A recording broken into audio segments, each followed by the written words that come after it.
Part 1 of Fahrenheit 451 continues. 2 weeks pass, and Clarice mysteriously disappears. Montag is at work playing cards, and he hears an announcer on the radio say, "There may be war." Montag talks about the burning from last week and asks what happened to the owner of those books. Beatty tells him the man was institutionalized. Any man's insane who thinks he can fool the government and us, he tells him. The discussion slides into a talk of history and nature of firemen themselves. Montag remembers reading a line from a fairy tale book left open by chance at a recent burning. He doesn't mention this during the talk.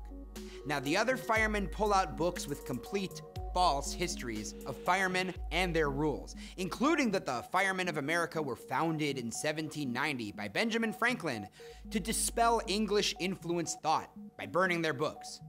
Now, while reviewing these rules, alarms sound, and the firemen rush to the house in an ancient part of a city filled with books.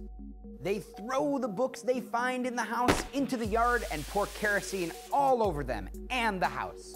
Again, Montag reads a line from a book that fell open, and without thinking, he steals a book and hides it in his uniform.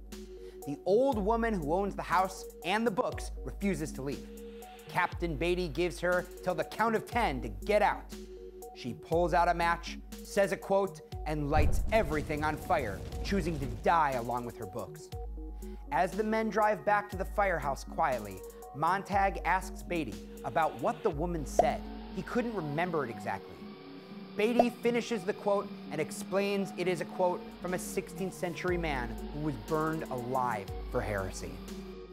Montag's unhappy life is on display in this section. He's established a bond with Clarice and he misses her and her warmth and natural critical thinking.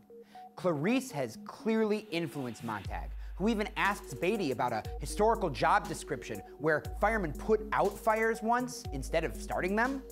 He even uses the phrase "once upon a time," which Beatty mocks as if understanding history is absurd, even though Beatty himself has a penchant for memorizing quotes. Now, the scene of the firemen raiding the old woman's home to burn her books is pivotal. It raises the question of what can make books worth dying for, and that they are literally representative of life itself.